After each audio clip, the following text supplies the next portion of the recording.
नमस्कार दोस्तों, आप देख रहे हैं HVS स्टडीज़ और इस वीडियो में आपके लिए 10 मार्च 2023 का करंट अफेयर लेकर आ गया हूं। साथ में हम स्टैटिक जीके और रिलेटेड करंट अफेयर का रिवीजन करते हुए चलेंगे।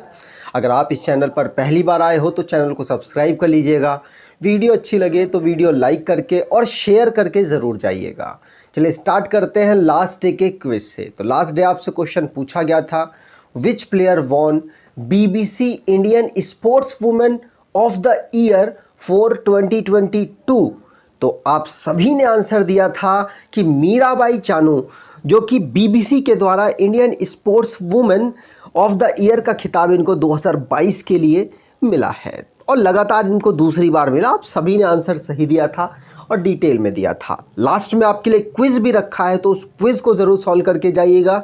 चलिए स्टार्ट करते हैं आज के पहले क्वेश्चन से। तो आज का पहला क्वेश्चन है, which women officer become first women officer to command a fighter unit in Indian air force. तो कौन सी महिला अधिकारी इंडियन एयर फोर्स की हैं जिनको लड़ाकू इकाई की कमान संभालने वाली पहली महिला अधिकारी वो बन गई?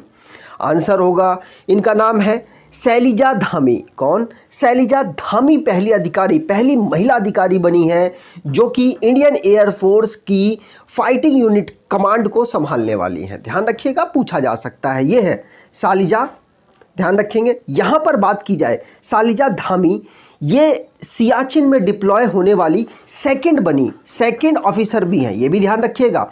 और अगर बात करें पहली कौन थी, तो रिसेंटली में मैंने पढ़ाया था शिवा चौहान, वो fire and fury corps Indian army की थी और वो पहली डिप्लॉय हुई थी और ये दूसरी डिप्लॉय हुई हैं। इन्होंने इंडियन एयर फोर्स को हेलीकॉप्टर पायलट के रूप में 2003 में ज्वाइन किया था और अब ये भारत की जो इंडियन एयर फोर्स है उसकी missile squadron in the western sector में मतलब काम करने वाली हैं। और इनकी बात की जाए तो इनके और भी बहुत सारे अचीवमेंट्स हैं जिसकी वजह से इनको ये जो तमगा है ये मिला है और इससे इनको इनके करियर में बेनिफिट मिलेगा।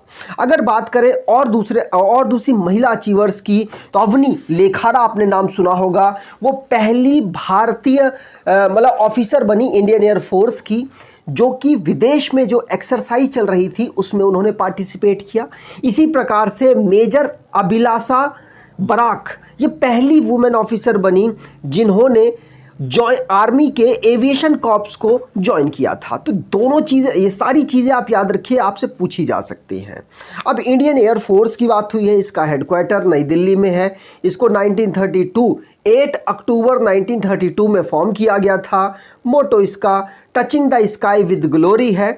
दुनिया में 4th लार्जेस्ट एयर फोर्स है भारत की, ये भी याद रखिएगा। इंडियन एयर फोर्स दुनिया की 4th लार्जेस्ट है। इसके चीफ इस समय पर VR चौधरी जी हैं, विवेक राम चौधरी जी हैं, 27वें नंबर के हैं। आगे बात करें, जो भी अपॉइंटमेंट से रिलेटेड रिसेंटली में क्वेश्चंस बने हैं उनको रिवाइज करते हैं। पहला क्वेश्चन पढ़ लिया। दूसरा, SS दुबे ये नए कंट्रोलर जनरल ऑफ अकाउंट बने। हकानी जकालू पहली फीमेल MLA बनी है नागालैंड लेजिस्लेटिव असेंबली में। और शैलेंद्र पाठक ये नए जनरल सेक्रेटरी बने हैं फिक्की के, इंटरनेशनल लेबर ऑर्गेनाइजेशन, जिसका हेडक्वार्टर जिनेवा में है। गिरीश चंद्र मुर्मू यहाँ पर ऑडिटर जनरल के रूप में अपॉइंट किए गए। अजय बंगा जिनको प्रेसिडेंट वर्ल्ड बैंक में बनाने के लिए नॉमिनेट किया गया। राजीव सिंह रघुवंशी ये नए drug controller general of India appoint किए गए। आयुष्मान खुराना जिनको चाइल्ड राइट के लिए यूनिसेफ इंडिया का नेशनल एम्बेसडर बनाया गया। भारत से बिलोंग करते हैं नील मोहन, इनको CEO बनाया गया यूट्यूब का। अगर अमूल की बात की जाए तो अमूल में संबल भाई बी पटेल को चेयरमैन बनाया गया। आगे बात करें, अगला question, famous actor and filmmaker Satish Kaushik 66 year passed away on 9th March 2023, born in which state? तो 66 वर्ष के प्रसिद्ध अभिनेता फिल्म निर्माता सतीश कौशिक है इनका नाम। 9 मार्च को इनका हार्ट अटैक की वजह से निधन हो गया। और उनका जन्म किस राज्य में हुआ था ये आपसे पूछा जा रहा है। तो आंसर होगा, इनका जन्म हुआ हरियाणा में, लेकिन इन्होंने अपना जीवन दिल्ली में बिताया, मतलब एजुकेशन वगैरह दिल्ली से की। उसके बाद इन्होंने दिल्ली में ही NSD है, नेशनल स्कूल ऑफ ड्रामा, उसमें इन्होंने का मतलब सीखी, एक्टिंग सीखी। और उसके बाद ये एक्टिंग का सबसे बड़ा इंस्टीट्यूट है, वो कौन सा है, FTII, film and television institute of India, उसमें इन्होंने एक्टिंग सीखी और एक्टिंग और डायरेक्टिंग सीखी। और उसके बाद ये बॉलीवुड में इन्होंने बहुत बड़ा काम किया है, आपको पता ही है। इनको आपने ज़रूर बहुत सारी फिल्मों में देखा होगा, बड़े बड़े स्टार्स के साथ इन्होंने कॉमेडी की है और साथ साथ एक्टिंग करते हुए नजर आए हैं सतीश कौशिक। ये थिएटर में काम किया इन्होंने, सिनेमा में, टीवी, OTT प्लेटफॉर्म में भी इन्होंने काम किया as actor, director, producer, writer.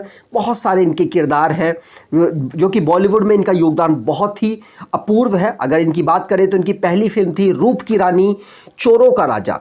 उसके बाद इन्होंने बहुत बड़ी बड़ी फिल्में की, जैसे मिस्टर इंडिया हो गया, गोविंदा के साथ फिल्म है इनकी, और आमिर खान के साथ फिल्में, बहुत बड़े बड़े एक्टर्स के साथ इनकी फिल्म है।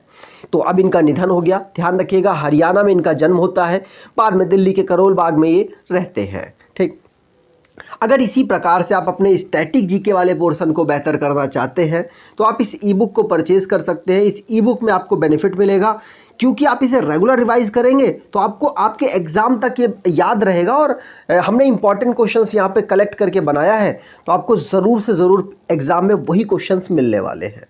अगला क्वेश्चन, बाहुबली, क्या Bahubali the world first 200 metre long bamboo crash barrier has been installed in which state? तो दुनिया का पहला 200 मीटर लंबा बैम्बू क्रैश बैरियर बाहुबली, जिसका नाम है, किस राज्य में स्थापित किया गया? आंसर होगा ये महाराष्ट्र में स्थापित किया गया है। मैं आपको दिखा देता हूँ कहाँ लगाया गया, आप देख सकते हैं, रोड है, रोड के साइड में बैरियर जो है वहाँ पर इस बैम्बू को लगाया गया है। ये 200 मीटर का है, दुनिया का सबसे लंबा। यहाँ पर बात की जाए तो 200 मीटर का बैम्बू कहाँ लगाएगा? महाराष्ट्र के विदर्भ में जो वानी वरोरा हाईवे है वहाँ पर इसको इंस्टॉल किया गया। ठीक, चलिए आगे बात करें। तो महाराष्ट्र की बात हुई है, तो महाराष्ट्र को स्टेट के रूप में 1 मई 1960 को फॉर्म किया गया। कैपिटल मुंबई और नागपुर है।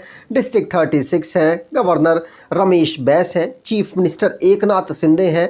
लेजिस्लेचर बाईकैमरल है, जहां की असेंबली में 288 सीट्स, काउंसिल में 78 सीट्स, राज्यसभा 19 सीट्स, लोकसभा में 48 सीट यहां से आती हैं।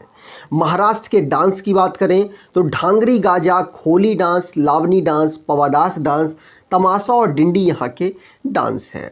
National park, Chandoli national park, Gugamal national park, Navegaon national park, Pench national park, Sanjay Gandhi national park, Tadoba national park यहाँ के नेशनल पार्क हैं। आगे बात करें, अगला question, no smoking day 2023 observed on? तो नो स्मोकिंग डे हम कब ऑब्जर्व करते हैं? तो आंसर होगा मार्च के सेकेंड वीक में जो वेडनेसडे पड़ता है उस पर हम ऑब्जर्व करते हैं। और इस बार जो वेडनेसडे वो 8 मार्च को पड़ा, तो 8 मार्च को हमने नो स्मोकिंग डे के रूप में ऑब्जर्व किया। ध्यान रखिएगा, स्मोकिंग को रोकने के लिए अलग अलग कैंपेन्स चलाए जाते हैं, जिससे कि जो स्मोकिंग कर रहे लोग हैं वो इसको छोड़ दें। ये ख़राब आदत होती है, हेल्थ में ख़राब करती है, साथ साथ उनकी फाइनेंशियल स्थिति को भी ख़राब कर रही होती है। इसलिए जो इसकी मतलब हार्नेस है वो बताने के लिए इसको ऑब्जर्व किया जाता है। ध्यान रखेंगे, 8 मार्च को इस साल ऑब्जर्व किया गया। हर साल 8 मार्च को नहीं होता, सेकेंड वीक ऑफ वेडनेसडे को ऑब्जर्व होता है, मतलब सेकेंड वीक के वेडनेसडे में ऑब्जर्व किया जाता है। इस साल की theme stopping smoking improve your brain health रखी गई। इसको पहली बार 1984 में ऑब्जर्व किया गया। ध्यान रखेंगे।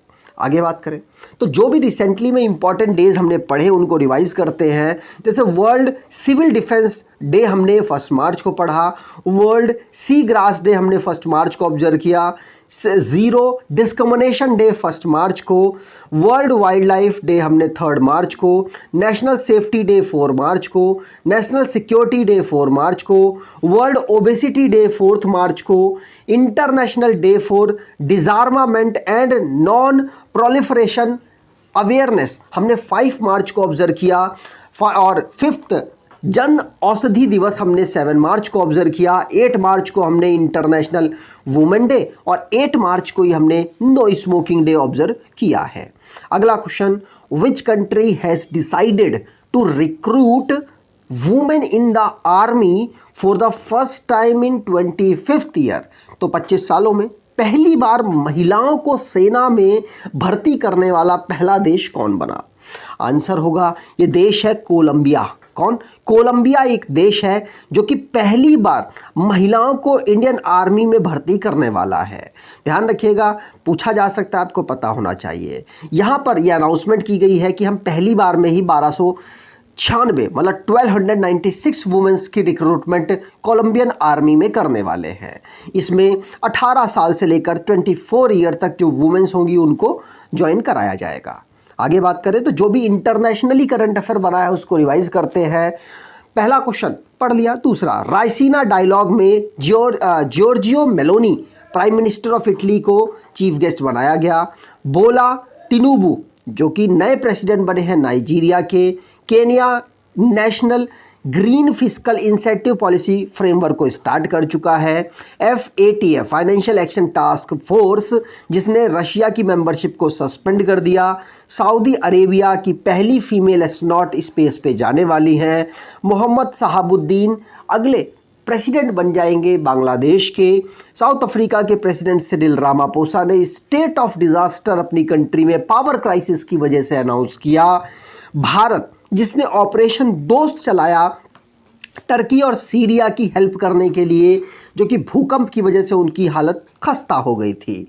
ब्राज़ील जिसने मेडिकल इमरजेंसी घोषित की यानोमामी रीजन के लिए, क्योंकि वहाँ पर बहुत सारी डिसीजेस की वजह से बच्चों की मृत्यु ऑब्जर्व की गई। और न्यूजीलैंड वाला क्वेश्चन आपको यहाँ नहीं दिख रहा होगा, मैं बोल देता हूँ। न्यूजीलैंड के नए प्राइम मिनिस्टर क्रिप्स हिप्किंस बने हैं।